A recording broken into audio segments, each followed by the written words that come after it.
Alors nous sommes ravis parce que vous êtes dans notre livre, parmi les 40 experts. Ouais, moi j'étais ravi de le lire. Voilà. Donc je vais vous présenter rapidement. Vous êtes un expert du numérique, donc vous êtes aussi un grand entrepreneur. Vous avez entrepris plusieurs sociétés dans le domaine du numérique. Vous avez été digital champion de la France pour la Commission européenne. Et aujourd'hui, vous co-présidez le Conseil national du numérique et vous êtes aussi très investi sur les politiques publiques. Voilà. Préciser que Gilles est présent dans la 5e partie du livre, donc c'était la partie entreprise, parce qu'évidemment, comme vous êtes un entrepreneur, un serial entrepreneur, et on vous avait plutôt interviewé sur la partie intelligence artificielle. Ouais. Et depuis, vous avez eu l'occasion de parcourir notre livre. Ouais, je l'ai même plus que parcours, je l'ai lu, je l'ai dévoré, et je trouve très intéressant.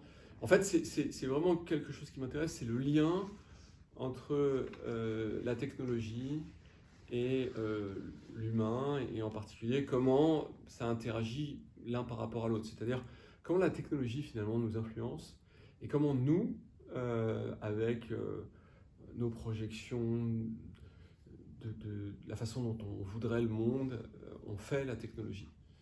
Voilà, ça c'est un sujet qui m'intéresse beaucoup et j'ai trouvé que le livre était très large et en même temps allait dans des domaines qui sont assez peu couverts en général. Vous avez écrit une tribune très intéressante sur les dérives d'Internet. Vous pouvez nous en dire quelques mots? Ouais, alors ça reprend exactement le point que j'évoquais à l'instant, c'est-à-dire que la résonance entre l'idéologie et les technologies ou entre finalement les aspirations humaines et les technologies. Si je prends l'histoire de l'Internet, c'est quasiment quelque chose qui est fondé dans un contexte à la fois de guerre froide et en même temps du mouvement hippie. Et cette influence, elle a eu des conséquences assez fondamentales, notamment sur le côté collectif de l'Internet du départ, hein. L'idée vraiment de pouvoir faire des sociétés autonomes et cellulaires. Et puis il y a eu une récupération de ça à la fin des années 90 par finalement les gens qui voulaient faire de l'argent dans cette histoire. C'est devenu quelque chose de beaucoup plus consensuel, beaucoup plus commun, entre guillemets. Et dans les dernières années, on voit qu'il y a une dérive très réactionnaire de l'Internet qu'on connaît tous avec QAnon, avec Trump, avec l'utilisation des réseaux sociaux pour finalement propager des fake news et ce genre de choses. Et ces derniers temps, une évolution qui est peut-être un retour un peu aux sources, j'espère. Donc il y a des dynamiques très très fortes.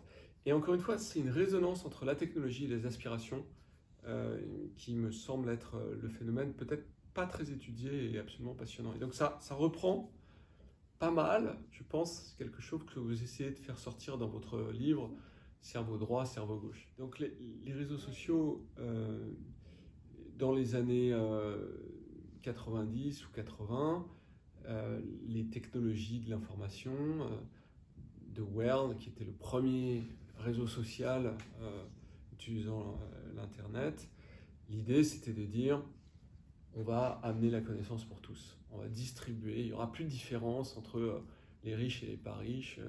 Donc c'était une idée merveilleuse et on a vécu dans cette période utopique avec la chute du mur, avec Tiananmen qui s'est transformé en massacre et on a été porté par ça.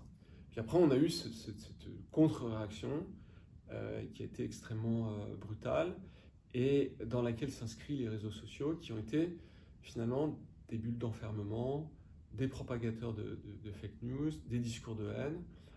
Et donc on est dans une forme de balancier, de contre-cycle qui est très inquiétante parce que tout ce qui nous semblait être acquis ne l'est plus. On a un retour des sociétés illibérales dans le monde.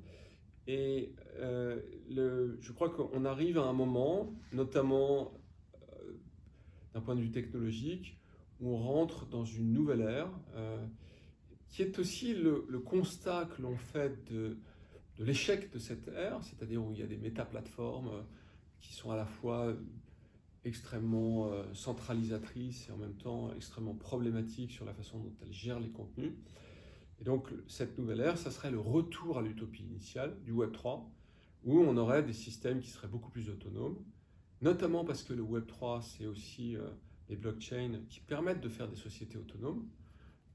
Et donc, la question, c'est de savoir si est-ce qu'on va réussir à éviter le dévoiement de cette technologie. Et là où moi je trouve que c'est intéressant, c'est que finalement, on a en même temps que la technologie apparaît, je crois qu'il y a une contre-réaction qui est assez intéressante, voilà, de gens qui disent un peu partout dans le monde, bon ben voilà, on a bousillé la planète, il faut qu'on arrive à repenser un narratif utopique fort, et peut-être que dans une perspective de temps un peu longue, ces deux dynamiques vont se ressouder et finalement avoir une puissance assez importante.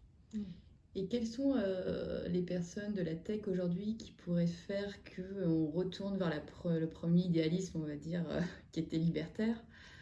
Voilà, parce qu'aujourd'hui, voilà, on voit que dans les leaders des nouvelles technologies, on ne sait pas trop justement s'il y en a qui sont porteurs de cette nouvelle ère qui devrait s'annoncer. Alors, c'est une bonne question, hein, effectivement, parce que le problème, c'est que les gens qui sont très visibles, c'est souvent des gens qui viennent de l'ancien monde, entre guillemets. C'est-à-dire, si je prends par exemple Chris Dixon, qui est l'investisseur le plus porté sur le Web3, bon, c'est quelqu'un qui a 40 ans, qui a même un peu plus, qui a accompagné totalement toute la phase 2 du web, donc cette ère dystopique, et on peut se demander si c'est vraiment bien lui qui est ça. Je pense qu'un Vitalik Buterin, qui est l'inventeur de Ethereum, est plus emblématique de ça. Ou alors des personnages qui sont encore beaucoup moins connus, qui sont aujourd'hui en phase start-up, qui développent un certain nombre de choses, ou des penseurs également, qui ne sont pas forcément des penseurs les plus visibles de tous, mais qui amènent des visions parfois un peu radicales, et ceux-là sont intéressants. Alors, vous parliez tout à l'heure de fake news, mais il y a quand même eu pas mal de censure. Oui, c'est intéressant. De l'expression, voilà, des idées. Il fallait être dans la pensée majoritaire pendant cette crise sanitaire. Donc, qu'est-ce que vous en pensez de ça?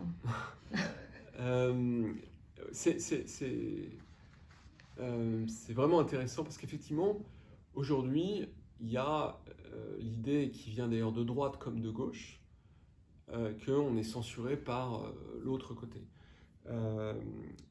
Et donc, on a tout un tas de gens qui disent, voilà, les GAFA, ce genre d'acteurs, en fait, ce sont des démocrates bon teint et ils introduisent un principe de censure sur des idées qui sont généralement des idées républicaines, de droite, voire trumpistes. Et au-delà de ça, ils imposent une sorte d'agenda, l'agenda qu'on pourrait appeler fukuyamien, de Francis Fukuyama, au monde. Ils essaient de continuer avec ce principe de démocratie libérale. Et beaucoup de gens disent qu'il faut dépasser cet agenda-là. Et puis de l'autre côté, vous avez un certain nombre d'acteurs qui disent, en fait, cette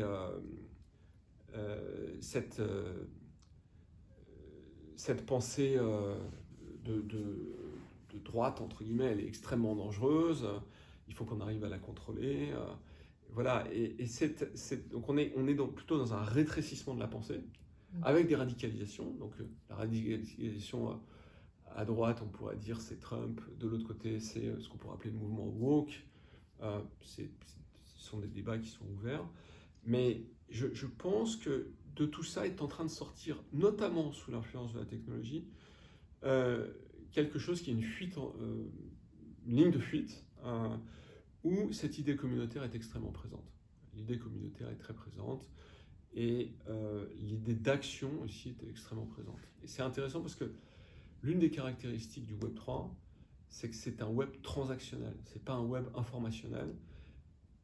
On peut échanger de la valeur avec les tokens, avec Internet, et de ce fait, on est plus dans une logique d'action que d'information. Est-ce que vous pouvez nous expliquer ce que vous entendez par Web3? Le Web3, c'est un terme qui est apparu, je crois, en 2013, C'est le cofondateur de Ethereum qui a créé ce terme. Et ça reprend quand même très largement cette idée de blockchain. Blockchain est révolutionnaire parce qu'elle permet de décentraliser la transaction. Et en fait, c'est l'une des promesses du monde hippie, entre guillemets, c'est-à-dire de dire on va créer des sociétés qui sont libertariennes, mais collectivistes. Il y a eu en 1967 une fusion des mouvements du Peace Movement qui était porté par les hippies, et puis du mouvement libertarien, et donc qui correspondait parfaitement à cette logique qui était au croisement de la technologie et de pensée radicale, de pensée de communauté radicale. Mais finalement, on n'avait pas encore ni l'Internet, ni tous ces outils pour pouvoir faire ça. Aujourd'hui, on les a. On a potentiellement tous les outils qui permettent de réaliser ces utopies. Le problème, c'est qu'on est plutôt dans une ère réactionnaire. Et la vraie question, c'est de savoir si on va réussir à passer à l'action, à avoir une nouvelle utopie qui se crée et qui utilise cette technologie pour le bien commun. Alors, tout à l'heure, vous nous expliquez que vous avez travaillé cet été sur un nouveau livre qui parle justement des hippies, sur ce que pourrait peut-être une nouvelle utopie pour tout le monde de la tech. Est-ce que vous pouvez nous en dire un peu plus sur ce livre qui devrait sortir en 2023 ?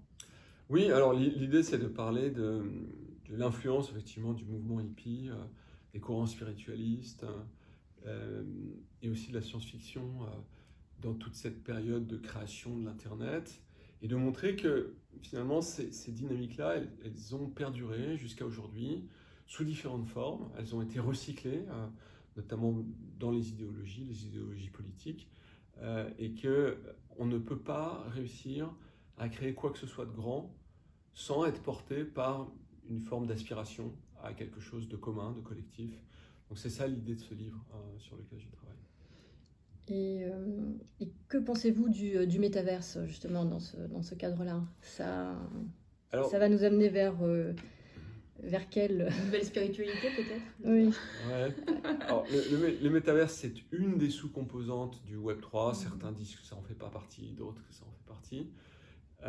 Mais l'idée du métaverse, c'est l'idée de dire que on va créer de la virtualité. Soit on va augmenter la réalité avec des éléments virtuels, soit on va créer une réalité, une post-réalité qui est totalement virtuelle, dans laquelle on peut avoir des éléments de réalité, comme par exemple des personnes réelles, qui sont représentées par des avatars ou pas, mais qui font partie de cette réalité virtuelle. Et donc, pourquoi est-ce qu'on le fait ? Tout simplement parce que les technologies le permettent, ce qui n'était pas possible auparavant. Il faut des calculateurs très puissants pour pouvoir faire ce genre de choses. Et la question, c'est de savoir qui va gagner cette guerre du métaverse. Est-ce que c'est les GAFA, notamment Facebook ou Meta, ou est-ce que c'est une nouvelle catégorie d'acteurs ? Et derrière ça, il y a évidemment, je dirais, une substance idéologique très forte. Si c'est Facebook, bon, voilà, on a une petite idée de la couleur que ça prend. Ça va être Internet Empire, c'est ça ? Ouais, je pourrais dire ça. Ouais. Je pense que c'est à peu près comme ça que je le verrais.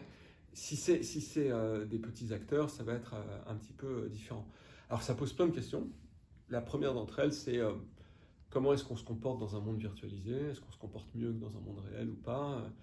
Il y a pour le moment, ce qui ressort beaucoup, c'est la notion d'impunité. On n'est pas puni, donc on fait n'importe quoi. Et c'est problématique, évidemment. Donc, voilà, on a sans doute, pour réussir à dépasser la dystopie, on a quand même pas mal de boulot, quoi. Que pensez-vous un petit peu du rôle des technologies dans l'éducation des jeunes ? Parce qu'on sait que vous intéressez énormément à l'éducation. Vous-même, vous avez eu peut-être des petits soucis avec le système français, parce que vous avez raconté, en tout cas dans la première interview qu'on avait faite pour le livre. Voilà, vous avez fait une conférence récemment sur l'éducation. Est-ce que finalement ces nouvelles technologies, c'est une chance ou plutôt c'est un risque, c'est un risque d'addiction ? Comment vous voyez les choses ? Quand Internet est arrivé, on s'est tous dit oh, c'est génial, on va résoudre les problèmes d'éducation à l'échelle de la planète, c'est super. Et évidemment, je n'ai pas besoin de vous raconter que ça ne s'est pas passé, quoi. C'est un échec. C'est un échec très très notable. Aujourd'hui, l'éducation ne progresse pas, voire elle régresse dans pas mal de pays. Et au-delà de ça, on n'arrive plus à créer ce narratif qui est de dire l'éducation, c'est du progrès. Il y a, voilà, la raison pour laquelle on se rend compte que c'est difficile, c'est qu'on n'a pas forcément le soutien des parents, que les enfants se disent si c'est pour participer à la destruction du monde, à quoi ça sert que je m'éduque, et voilà. Donc je pense que ce qui se passe aujourd'hui, c'est qu'on a eu tout un tas d'EdTech, de technologies d'éducation, qui n'ont pas été très loin, et on voit que c'est en train de revenir, que notamment les enjeux de psychocognitifs, qui étaient assez durs à contrôler avec le machine learning, avec tout un tas de nouvelles approches basées sur la donnée, on arrive à avoir des trucs qui étaient un peu les promesses qu'on nous a faites il y a une quinzaine d'années, et on se rend compte qu'il y a des startups qui commencent à faire des choses intéressantes.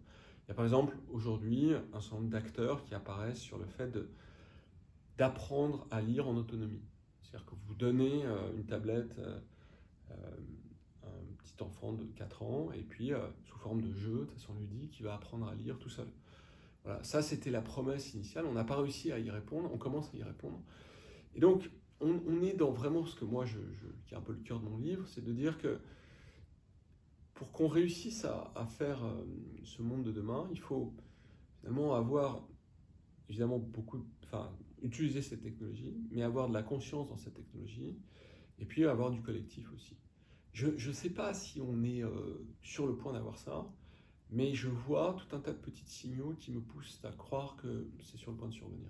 Il y a tout un tas d'enfants qui arrivent à accéder à des savoirs incroyables, eux-mêmes, en autonomie.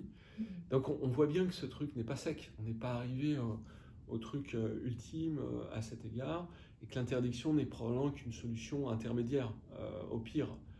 Et donc ce qu'il faudrait, c'est effectivement être capable de se projeter dans 5 ou 10 ans, mais moi je suis de ceux qui pensent que on va sortir de cette logique de l'Internet frénétique pour rentrer dans un Internet qui sera un Internet de conscience, un Internet apprenant, parce que on commencera à maîtriser un peu cet outil et à créer des protocoles qui sont capables de nous aider finalement à être des protocoles éducatifs.